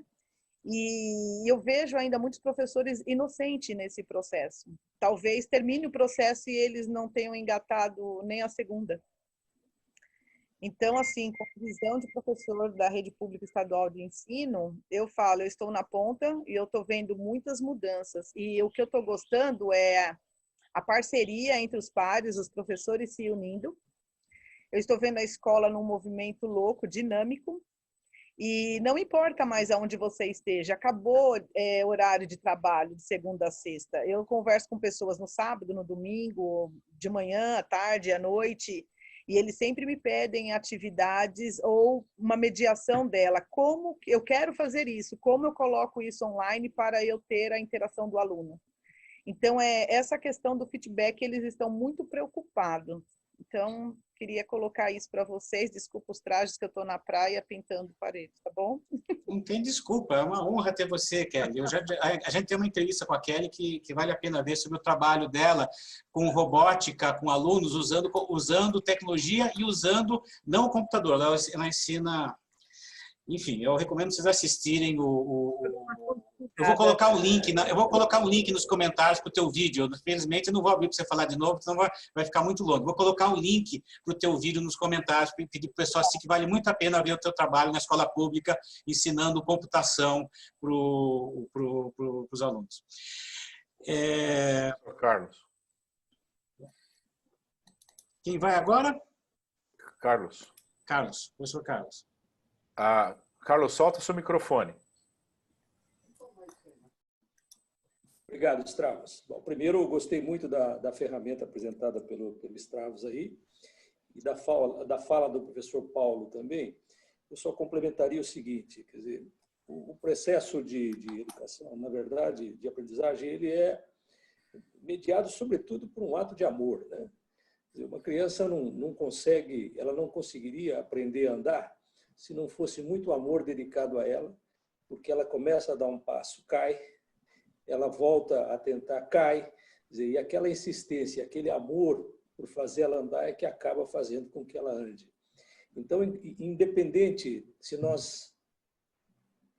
Acho que o professor Paulo queria falar alguma coisa? Não, estava só a comentar, chama-se acolhimento. Acolhimento. Então, eu acho que esse ato de amor, ele é extremamente importante e foi basicamente o que fundamentou no início dessa pandemia, o suporte que nós criamos na instituição, que nós chamamos de suporte tridimensional. Tridimensional porque nós temos um suporte tecnológico para o professor e para as famílias. A gente sente na figura do professor, conforme colocou a Kelly, uma dificuldade muito grande, então é hora também de nós sermos muito parceiros dos professores. Então, esse suporte tecnológico é extremamente importante. O suporte acadêmico também é importante, sobretudo para as crianças e para os pais, porque muitas vezes o professor ele propõe alguma atividade em casa para a criança e o pai se queixa porque o pai precisa explicar a atividade para a criança, quando, na verdade, aquilo não foi endereçado aos pais, aquilo foi endereçado à criança. Aquela dificuldade que a criança vai ter é que vai movimentá-la no sentido de se desenvolver. Então, aquela tensão que a criança vive e que no ambiente da sala de aula ela desloca essa tensão para os colegas ou para os professores, hoje, em casa, sozinha, ela acaba deslocando essa tensão para os pais e os pais acabam querendo exercer a atividade docente, quando, na verdade, não é isso que ele precisa dar o suporte para a criança para que ela possa justamente enfrentar essa dificuldade. E é claro que cada projeto pedagógico ele impõe um certo grau de dificuldade. Então, a tensão no âmbito educacional ela é muito importante, porque se não houver tensão, não há aprendizado. Aliás, se não houver tensão, não há nada. Nem namorar a gente consegue. Então, a tensão ela é extremamente importante nesse momento. É claro que ela precisa ser regulada. Então, esse suporte acadêmico ele é importante. E o último suporte, que eu acho que talvez seja o mais importante de todos, é o suporte emocional. Esse suporte emocional para o professor que hoje, como eu disse, anda angustiado, para os pais que andam também angustiados e para os estudantes que não têm a presença do professor fazendo aquela mediação. Então, nós criamos também um suporte emocional, quer dizer, alguém que esteja com dificuldade, alguém da comunidade da nossa instituição, evidente, que esteja com dificuldade de entender esse momento, assustado com esse momento, temeroso com esse momento, então nós temos 3 psicólogas que ficam à disposição dessa comunidade para dar esse suporte. Então, eu acho que mais do que isso, nesse momento, a gente não tem o que fazer. Existem as plataformas, existem as orientações, existem os comunicados, mas eu acho que esse suporte tridimensional talvez seja uma contribuição nossa aqui para esse grupo. Quando eu digo nossa, é da instituição. Então, um suporte, como disse, tecnológico, um acadêmico e um emocional. Da minha parte, eu agradeço demais aí a participação, aprendi muito com vocês, e agradeço aí, sobretudo, o André por organizar esse encontro, esse evento, e saio dessa reunião muito satisfeito. Muito obrigado por todos, um abraço aí a todos. André, seu microfone está desligado. A gente viu toda a sua gesticulação e tal, mas... Agora fala. Tudo bem. Então, já vou passar para o Hélio. Eu tive a ideia, quem organizou foi o Stavros. Estão agradecendo o Stavros aí. Já vou passar para você, Hélio. Só uma coisa importante que está acontecendo, junto com o que a gente está fazendo agora, eu tenho visto um movimento muito grande das escolas. Tem algumas escolas que já sabem fazer, por exemplo, o Dante, o Colégio Bandeirantes, algumas escolas públicas, como a da Kelly, que já são um pouco mais para frente, mas são exceções. Mas tem gente que já estava se preparando para o momento de digitalizar bem, de fazer uma educação à distância em algum momento, e essas escolas estão compartilhando publicamente o que elas estão fazendo nos maiores detalhes, com plano de aula, o que elas estão fazendo, deixando para o mundo ver. Só que o mundo não está tendo acesso a isso. Então, uma das coisas que eu quero fazer, que nem a gente está fazendo esse programa, entrevistar as escolas que estão fazendo bem feito, várias, 4, 5 por vez, porque senão não dá tempo de chegar, e mostrar onde está o material público delas. Isso é super importante. Então, passar para o professor Aurélio Dias, depois, Stavros, quando você for fazer a tua finalização, não esquece de falar como é que as pessoas podem ficar sabendo do Kitutor, e se está uma demonstração e conhecer mais. Professor Hélio, sua vez. Bom, eu também queria agradecer aí a oportunidade de estar participando com pessoas tão eminentes nessa área aí, em particular o professor Paulo Dias, que eu não conhecia. Eu sou agora, recentemente, cidadão português também. Quer dizer, meus avós eram portugueses, eu acabei de conseguir a cidadania. Então, eu sou brasileiro e cidadão português também. Paulo, você não sabe o que você arrumou agora para o teu país. Você vai ver. Meu Deus, agora só tenho que ser cidadão brasileiro. Proteja-se, proteja-se. O Hélio é um perigo. Vou ver. Paulo, eu vou querer fazer uma entrevista só centrada em você, nos teus projetos. Gustavo, você me ajuda a organizar isso, por favor, depois. Ajuda. Então, essa semana também eu participei de um web seminar com o Eric Mazur, os Travos devem conhecer bem, acho que vocês também, ele é de Harvard, né? E ele criou agora uma plataforma, que inclusive, mais ou menos ao longo dessa apresentação do Stravos, né, chama Perussal, né? Ela tem essa característica também de poder integrar livros, textos. Ele fez um acordo, como o Paulo comentou, né, que você tem muitos livros hoje que está com empréstimo. Ele conseguiu fazer uma parceria que os livros são disponíveis na plataforma para os alunos que vão usar. Então, eu acho que a tendência é cada dia mais, né, esses recursos, né, disponíveis, né, tipo e-book, ele ser disponível para todos, né? Eu acho que isso vai acontecer. Agora, o que eu queria colocar, eu, como professor pesquisador durante 40 anos na USP, o grande desafio é que, dentro da universidade, em particular nas 3 paulistas, o que se cobra é só paper, orientação de alunos, participação. Então, a parte de ensino, né, ela praticamente, os professores, eles cumprem tabela em geral. Quando eu comecei na USP, eram 4 horas por semana, né, de aula. Então, em geral, era um curso só que eu dava. Agora aumentou, está 6 horas de aula por semana, então dá um curso e meio. Mas os professores, né, que, em geral, são pessoas que têm relações internacionais, que fazem pesquisa e tudo mais, nenhum deles se empenha, na verdade, em fazer qualquer iniciativa para melhorar, vamos dizer, o ensino. Então, eu acho que esse é um desafio que acho que a gente precisa vencer, né? Achar caminhos para que esse tipo de atividade seja mais valorizada e faça com que os professores se envolvam, né? Em geral, na USP, quem se dedica a ensino é, em geral, um pouquinho marginalizado, porque falam, então, se você não é bom para pesquisa, vai fazer lá. Aí dá 2, 3 cursos para o cara. Então, eu acho que esse é um grande problema que a gente tem que resolver, fazer com que esse pessoal consiga, eu acho que agora, como foi falado aqui, não tem saída, né? Quer dizer, as pessoas vão ter que achar um caminho para se integrar, porque mesmo que essa pandemia, que todos nós estamos rezando para que ela termine em um certo momento, apesar que acho que quem prevê o fim disso, com certeza pode ganhar um prêmio Nobel, né? Porque eu acho que ninguém sabe exatamente quando isso vai terminar. Então, eu acho que a saída é essa daí. E o depoimento da professora, acho que da Kelly, né? Ela foi interessante, porque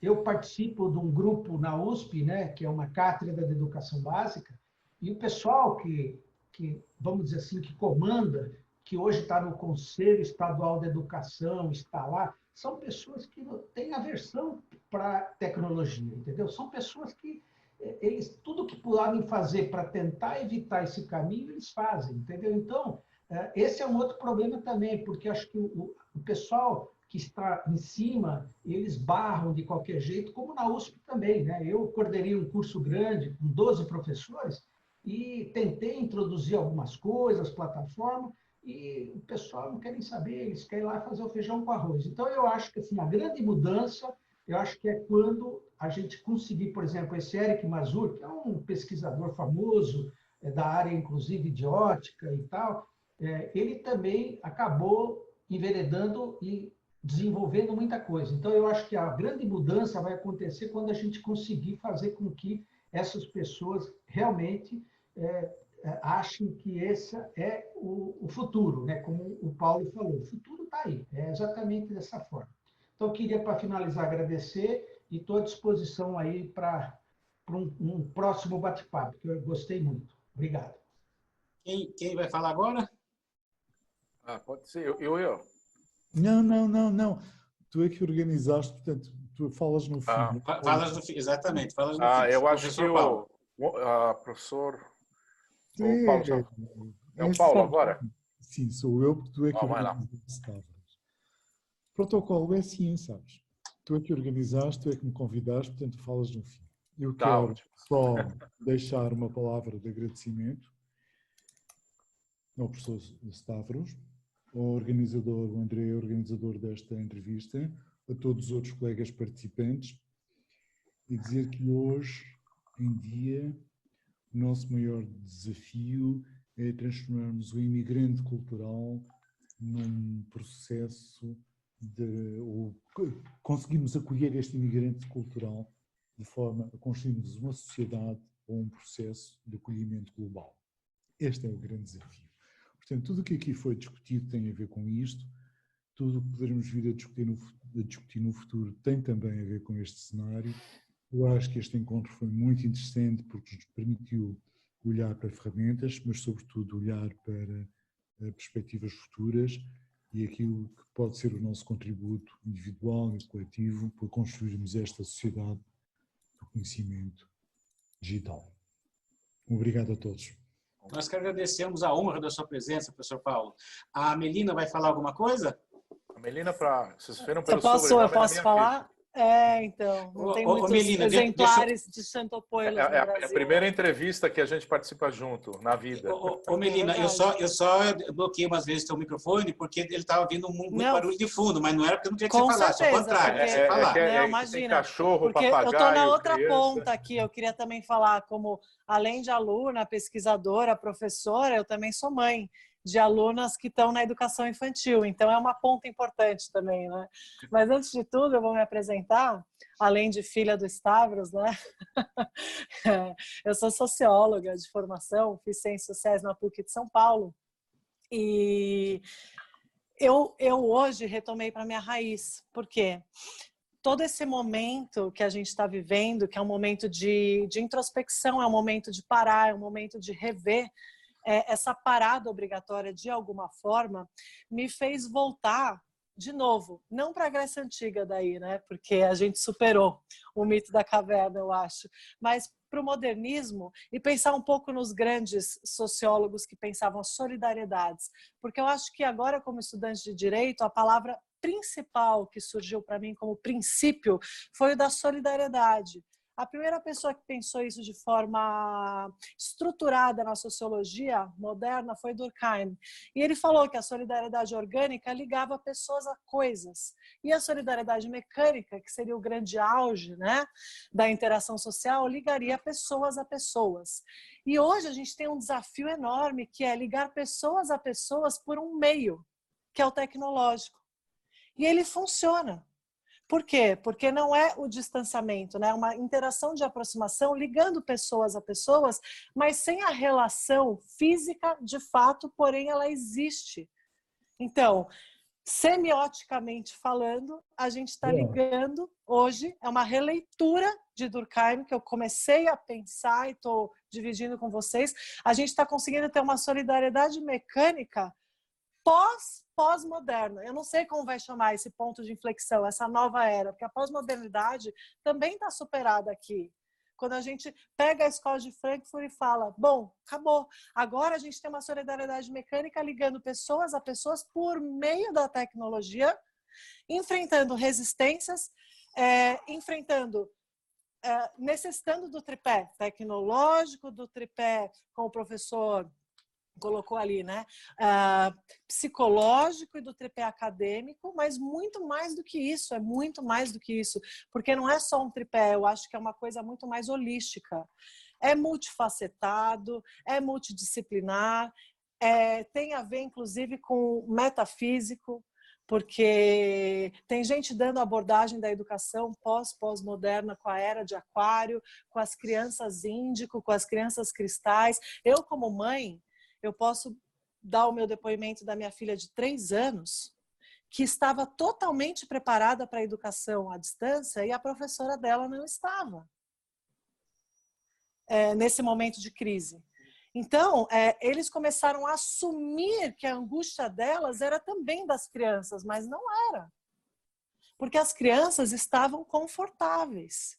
E por mais que não eu fui pesquisar pedagogia de EAD para a educação infantil, achei muito pouca coisa.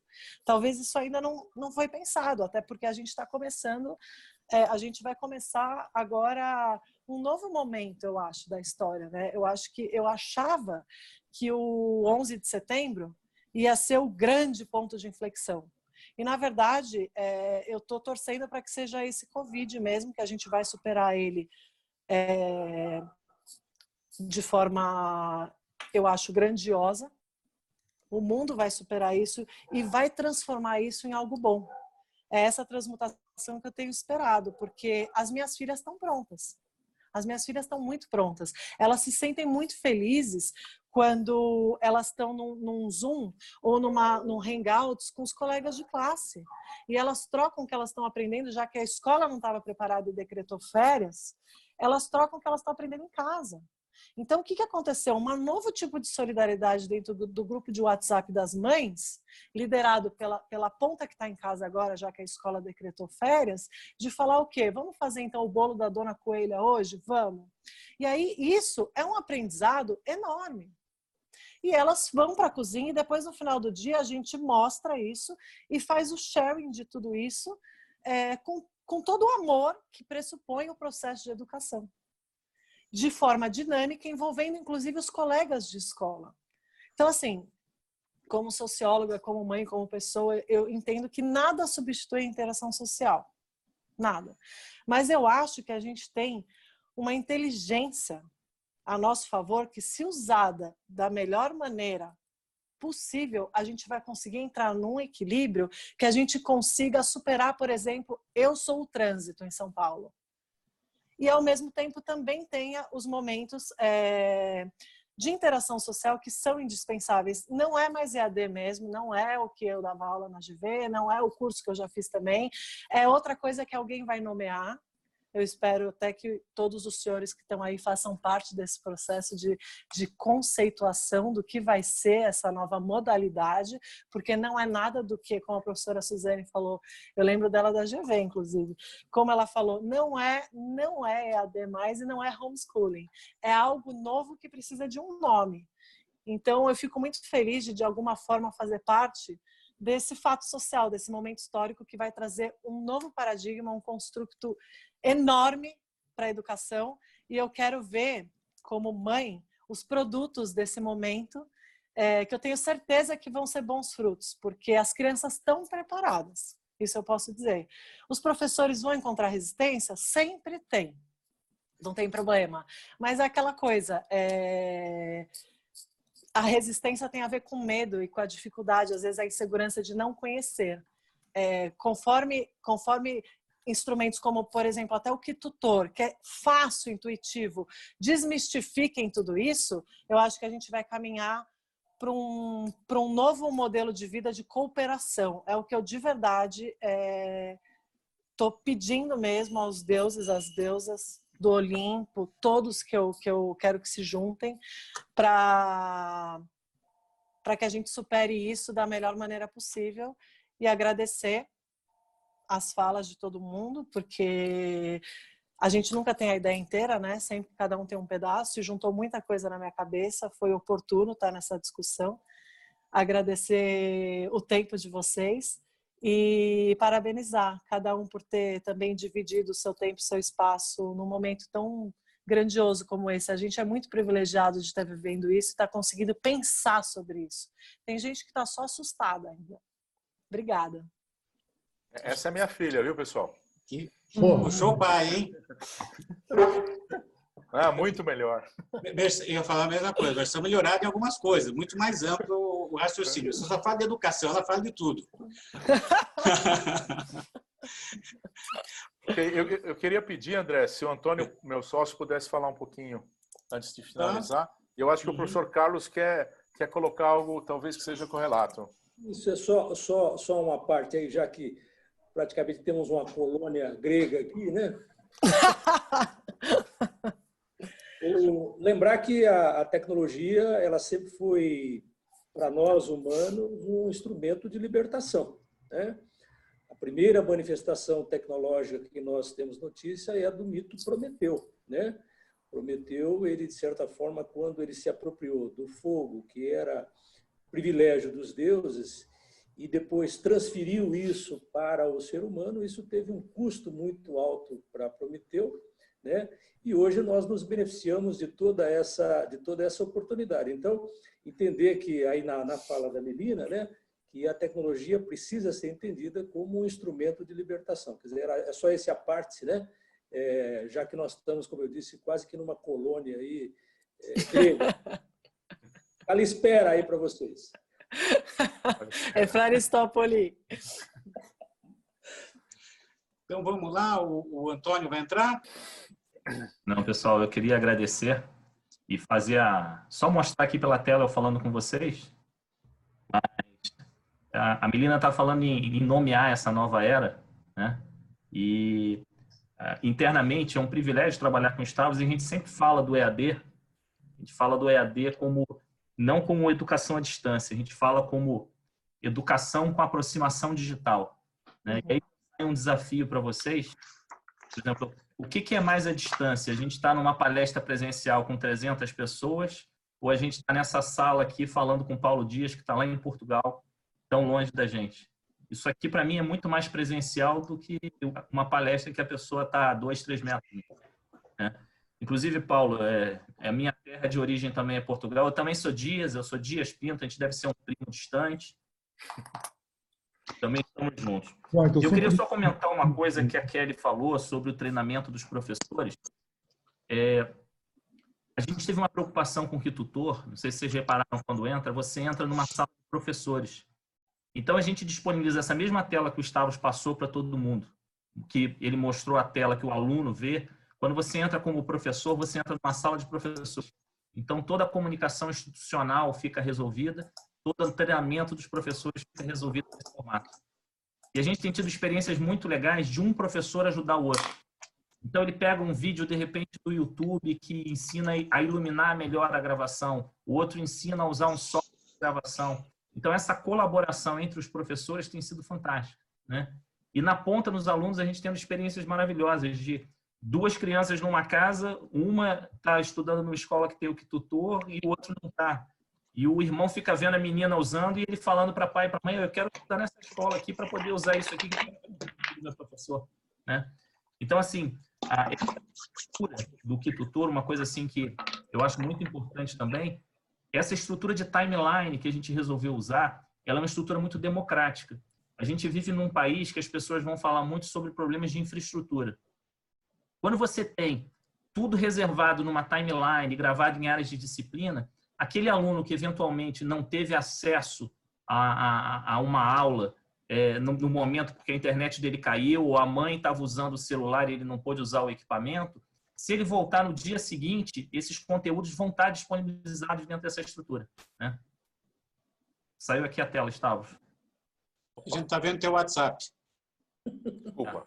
Ainda bem que é conversa com o Antônio, não é outra conversa. Não. Então, só, pessoal, eu acho que essa estrutura de educação assíncrona, que você preserva tudo na timeline, ela é muito democrática. Ela atende a esses requisitos, né? Que quando as pessoas falam de infraestrutura, mas não vai ter acesso a todo mundo. Quando essa pessoa ela te conseguiu acesso, todo o conteúdo da sala de aula dela vai estar preservado, né? E quando me questionam isso, eu falo muito sobre vacinação, né? Você não consegue vacinar 100% das pessoas, mas não é por isso que você deixa de vacinar para quem tem o acesso. Essa era a colaboração que eu queria dar. É um prazer estar participando com vocês aqui nessa tarde. Obrigado, Antônio. Stavros, então, contigo. Se quiser terminar mostrando o Kitutor, ou só você falando... Não, acho que não. Olha, o que eu como é que acho... as pessoas... Não esquece de falar, quando você fala demais, não fala o mais importante. Você começa a falar como é que as pessoas quiserem ter o acesso ao Kitutor. Como é que faz? Vou falar. Eu vou falar o seguinte. Eu fico emocionado de ver como a gente tem uma convergência natural, né? Eu não falo com o Paulo desde, sei lá, no mínimo 10 meses, sei lá. E a última vez que a gente viu presencialmente foi num seminário, numa conferência em Bali. né? Foi. Onde a gente realmente trocou ideias. Era uma conferência só de reitores e diretores de escolas, né? Mas a nossa convergência é interessante.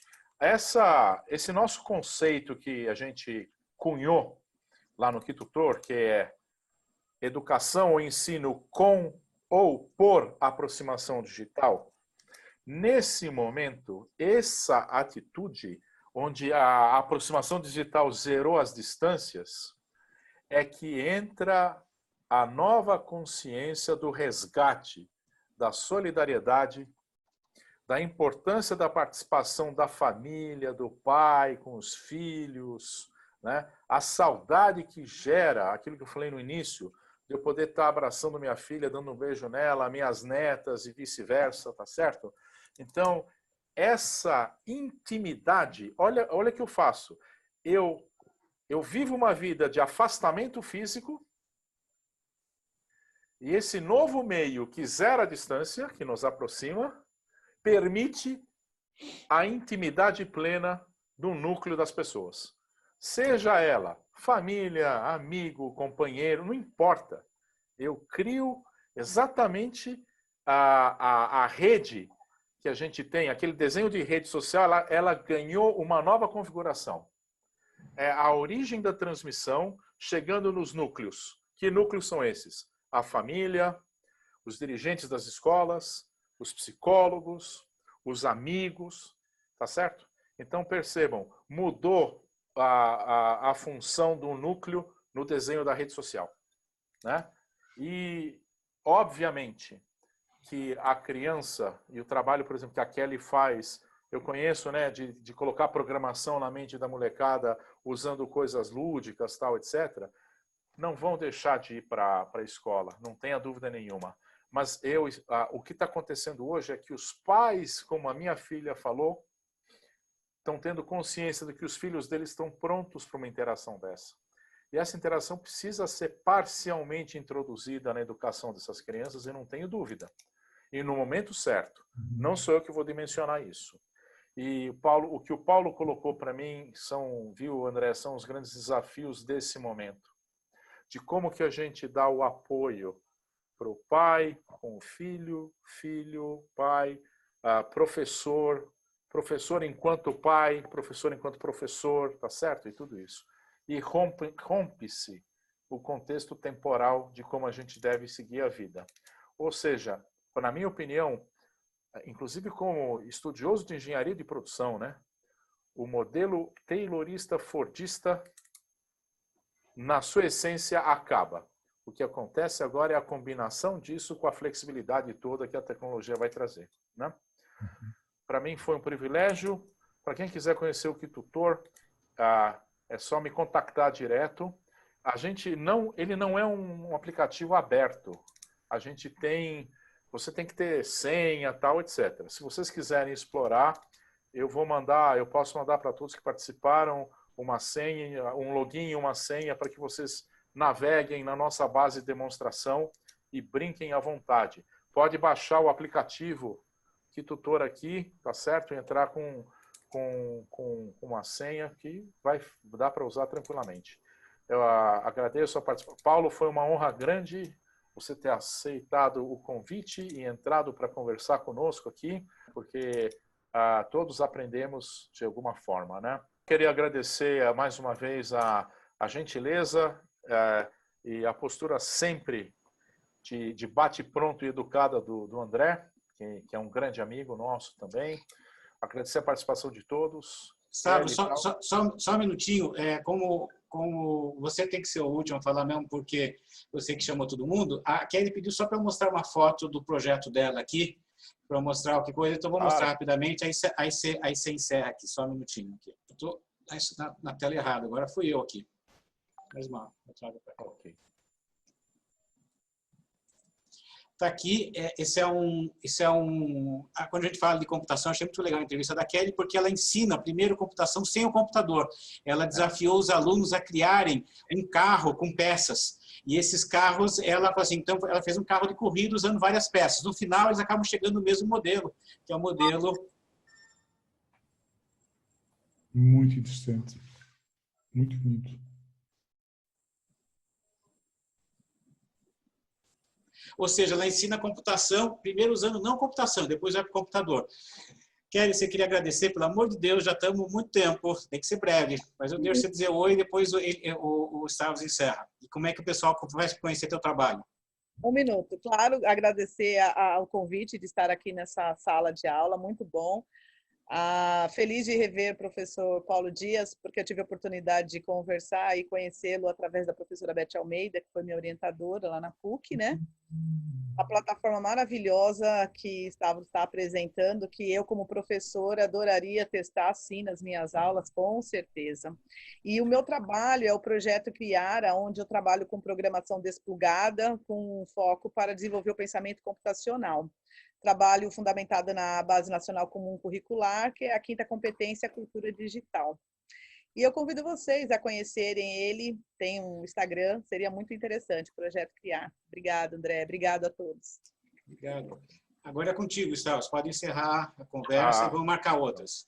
Ok, então, que tutor pode falar direto, eu só queria encerrar dizendo o seguinte, como educadores que somos todos, a gente não poderia ter tido uma iniciativa que democratizasse o conhecimento.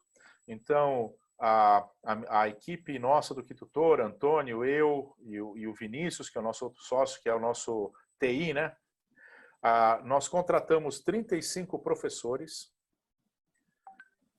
pegamos a estrutura da BNCC e povoamos todas as competências em aulas, pegando material gratuito, a maior parte é material gratuito, de youtubers, disso, daquilo, tal. Então, nós criamos a possibilidade de disponibilizar essa plataforma para suporte para quem quiser acessar, com materiais selecionados por professores do Pedro II, do Colégio São Bento, do Santo Inácio, pessoal do São Paulo aqui, professores de colégios de ponta, tá? E em cada uma das aulas, a gente tem pelo menos meia dúzia de vídeos, tá certo? Que a gente efetivamente pode usufruir. Isso daí eu já tentei doar para Estado, para eles usarem, então não tem ressonância. É uma coisa inacreditável. Inacreditável. Então, saibam que isso é a nossa contribuição. Eu não tenho um ensino médio, algo assim como eu teria, como eu fiz lá quando eu era parte da FGV, mas a gente vai chegar lá logo, logo. Eu preciso primeiro escalar a plataforma para poder separar uma parte do investimento para a gente trabalhar na parte de educação aberta, flexível. Já que a gente não conseguiu fazer no MEC por enquanto, faremos por fora, né?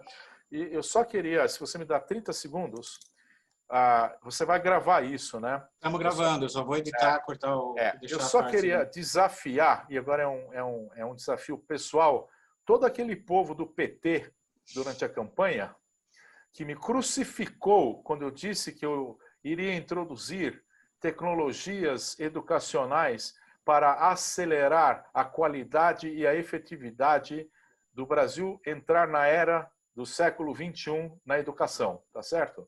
Então, professor Zanini, o senhor que foi do MEC e fez depoimento no filme do PT, eu quero saber o que o senhor pensa agora, e todo aquele povo lá, que se a gente não tivesse usando o Google Class, conforme a Kelly colocou, o Zoom, tá certo? As ligações todas de rede que a gente está fazendo, o que a gente já está fazendo nesse momento, tá certo? Onde nós estamos apagando incêndio e vocês todos aí estão discutindo filosofias e planejamentos e políticas públicas que não existem. Ou seja, todos vocês que estão sentados aí como autoridades nos conselhos, etc., estão preocupados com os problemas que nós já tínhamos e solução nada. Então, eu quero enaltecer as pessoas que estão trazendo solução. Parabéns, professor Carlos, psicólogo para dar apoio, tá certo? Você está fazendo o seu, né? O que os outros estão fazendo? É isso. Muito obrigado a todos pelo tempo. Para mim foi uma grande satisfação.